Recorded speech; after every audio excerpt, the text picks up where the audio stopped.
DRG Kids। Chaalbaaz बुढ़िया। एक छोटे से गांव में श्याम नाम का आदमी रहता था। उसके पास थोड़ी सी जमीन थी जिसमें फसल उगाकर वो अपने परिवार का पालन पोषण करता था। देखो तो हमारी धान की फसल कितनी अच्छी हुई है। हाँ जी, इस बार हमें पिछली बार से ज्यादा पैसे मिलेंगे अपनी फसल के। पिताजी, तब तो हम लोग अपना सारा कर्जा चुका देंगे जमींदार को। हाँ, इस बार तो लगता है सारा कर्जा चुकाकर हम अपने बाकी के खेत जमींदार से वापस ले लेंगे और फिर से कई फसलें उगाएंगे। ऐसे ही कुछ समय बीत गया। अब फसल काटने का समय आ गया। लेकिन ये क्या, अचानक बहुत बारिश होने लगी। 4 दिनों तक लगातार बारिश हुई। हे भगवान, ये मेरे साथ क्या हो गया? हमारी पूरी फसल बारिश में बर्बाद हो गई। अब हम क्या करेंगे? अब फिर से अगली फसल का इंतजार करना पड़ेगा, लेकिन अगली फसल के बीज के लिए हमारे पास पैसे भी तो नहीं है। हाँ, हमने तो सारी उम्मीद इसी फसल से लगा कर रखी थी, लेकिन अब तो वो भी नहीं है। अब क्या करूं मैं? सुनिए जी, ये मंगलसूत्र गिरवी रख के पैसे ले आइए। नहीं, मैं कहीं और से पैसे का इंतजाम करता हूं। श्याम कुछ देर सोचता है, फिर कहता है, तुम्हें याद है कुछ साल पहले मैंने अपने दोस्त किसान को कुछ रुपए दिए थे? क्यों ना उसी से मांग कर देखूं? हाँ, याद है कि आपने अपने दोस्त को रुपए दिए थे। जब आपके दोस्त को जरूरत थी तब आपने उनकी मदद की। अब हमें उनकी मदद की जरूरत है। ठीक है, मैं कल सुबह ही शहर के लिए निकल जाऊंगा ताकि रात होने से पहले वहां पहुंच जाऊं। सुबह होती है और श्याम शहर के लिए निकल जाता है जहां उसका दोस्त किसान रहता है। चलते चलते रात हो चुकी थी, लेकिन शहर अभी दूर था। वो अभी किसी दूसरे गांव तक ही पहुंचा था। शहर तो अभी दूर है और मुझे बहुत तेज भूख लगी है। क्यों ना यहीं कुछ खा लूं। पास ही एक छोटे से घर से रोशनी आ रही थी। उसने सोचा कि शायद यहां कुछ खाने के लिए मिल जाए, इसलिए श्याम उस घर की तरफ चल पड़ा। दरवाजे से उसने आवाज लगाई, अंदर कोई है? घर के अंदर से किसी बुजुर्ग औरत की आवाज आई। कौन हो? इतनी रात को यहाँ क्यों आए हो? माँ जी, मैं बहुत दूर से आ रहा हूं। मुझे बहुत भूख लगी है। क्या मुझे कुछ खाने को मिलेगा? अरे, इस वक्त मेरे पास खाने के लिए कुछ भी नहीं है। माँ, मुझे बहुत भूख लगी है। जो कुछ भी बचा हो आपके पास मुझे दे दो। मैं बहुत भूखा हूं। ठीक है, मेरे पास 2 अंडे हैं, खाओगे तुम? हाँ माँ जी, मुझे खिला दो। मैं आपका एहसान कभी नहीं भूलूंगा। वो बूढ़ी औरत अंदर गई और 2 अंडे पकाकर ले आई। श्याम अंडे खाकर बहुत खुश हुआ। माँ जी, आपने मुझे खाना दिया है, मैं इसके बदले आपको क्या दूं? 2 अंडे के तुम मुझे 5 रुपए दे दो बस। माँ जी, अभी मेरे पास पैसे नहीं हैं। मैं किसी काम से शहर जा रहा हूं। कल वापस लौटते समय आपके पैसे दे दूंगा। आप मुझ पर भरोसा रखना। कोई बात नहीं, तुम वापस आकर पैसे दे देना। ठीक है बोलकर श्याम वहां से चला गया। थोड़ी देर बाद वो शहर में अपने दोस्त के पास पहुंचा। आओ श्याम, बहुत दिनों बाद मुलाकात हुई तुमसे। सब ठीक तो है ना? हाँ, सब ठीक है। क्या बात है श्याम, मुझे लग रहा है कि तुम मुझसे कुछ छिपा रहे हो। तुम मुझसे खुलकर बात करो, आखिर हम बचपन के दोस्त हैं। किशन, इस बार बारिश ने मेरी पूरी फसल बर्बाद कर दी। बहुत नुकसान हुआ है। अब अगली फसल के बीज के लिए मेरे पास कुछ भी रुपए नहीं हैं। मुझे कुछ रुपए उधार दे सकते हो? उधार?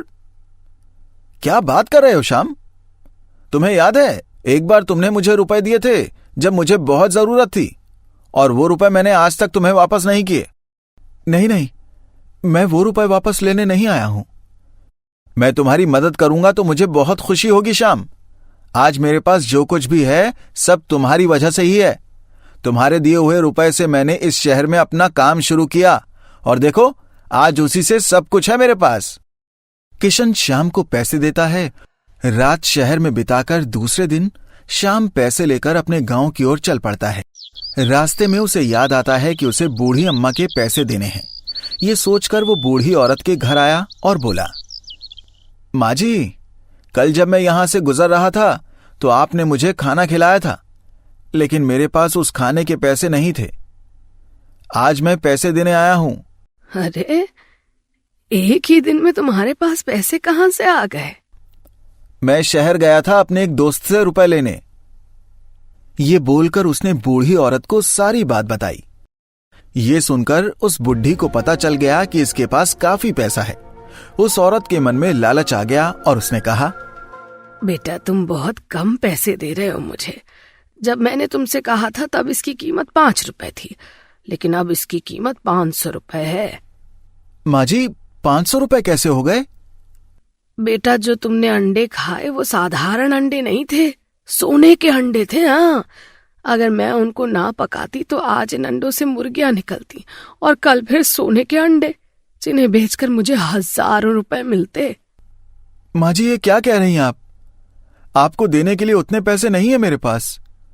मैंने अपनी फसल के बीज के लिए अपने दोस्त से पैसे उधार लिए हैं। बूढ़ी औरत शाम की एक बात नहीं सुनती और गांव के सरपंच के पास उसको लेकर जाती है और सारी बात बताती है। इसका हिसाब किताब कल करेंगे। आज इसको गांव में इस पेड़ से बांध देते हैं, कल इसका फैसला होगा। शाम को चौपाल के एक पेड़ से बांध दिया जाता है। अगले दिन पूरा गांव चौपाल के पास इकट्ठा होता है। शाम को भी वहां लाया जाता है। मुझे पूरी बात बताओ कि क्या हुआ। शाम की बात सुनने के बाद सरपंच कहता है, मुझे कुछ दिन का समय और चाहिए फैसला करने के लिए। कितना समय चाहिए सरपंच जी?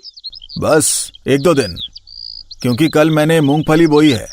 कल वो फसल तैयार हो जाएगी तो कटाई करने का काम है, फिर परसों बाजार में बेचना पड़ेगा। सरपंच जी, ये कैसे हो सकता है कि 2 दिन में मूंगफली की फसल तैयार हो जाए? जब एक दिन में अंडे से मुर्गी और फिर मुर्गी से अंडा हो सकता है तो मूंगफली क्यों नहीं? ये बात सुनकर पूरे गांव वालों को समझ में आ गया कि इस बूढ़ी औरत ने शाम को ठगने के लिए ऐसा किया। बूढ़ी औरत को अपनी गलती का एहसास होता है और वो शाम से माफी मांगती है। बेटा, मुझे माफ कर दो, मैं लालच में अंधी हो गई थी। कोई बात नहीं माँ जी, मैं आपको 5 के बदले 10 रुपए दे देता हूं, क्योंकि आपने मुझे तब खाना खिलाया था जब मुझे जरूरत थी। इसके बाद शाम अपने गांव आता है और अपनी पत्नी और बेटे को सारी बात बताता है। कोई बात नहीं, अंत भला तो सब भला। आखिर सरपंच जी ने न्याय कर ही दिया। हाँ, चलो अब हम अपनी दूसरी फसल बोने की तैयारी करेंगे। दूसरे दिन शाम बाजार से नए बीज लाने जाता है। फिर कुछ दिनों में दोनों पति पत्नी मिलकर बीज बोने का काम करते हैं और कुछ महीनों में उनके सामने लहलहाती फसल खड़ी होती है। पूरे गांव में सबसे अच्छी फसल। श्याम और सुनीता दोनों मिलकर फसल की कटाई करते हैं और बाजार जाकर बेचते हैं। इस बार बहुत अच्छे पैसे मिलते हैं फसल के। देखो कितने ज्यादा रुपए मिले हैं। इससे तो हम अपने पूरे खेत छुड़ा लेंगे। हाँ, हमारे दुख के दिन खत्म हो गए समझिए। चलो अब मैं जमींदार को पैसे देकर अपने बाकी खेत छुड़ा लेता हूं। हाँ हाँ, जाइए। श्याम जमींदार के पास जाता है। क्या रे श्याम, सुना है इस बार तेरी फसल बहुत अच्छी हुई थी। हाँ सरकार। तब तो इस बार तू सारा कर्जा चुका ही देगा। क्यों, सही बोल रहा हूं ना? हाँ सरकार, मैं रुपए साथ लाया हूं, कहकर रुपए देता है।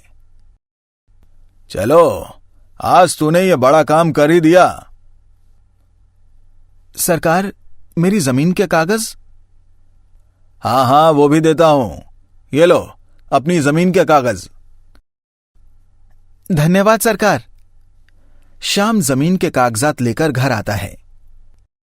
सुनीता, राजू, आओ आओ, देखो हमारे जमीन के कागज मिल गए।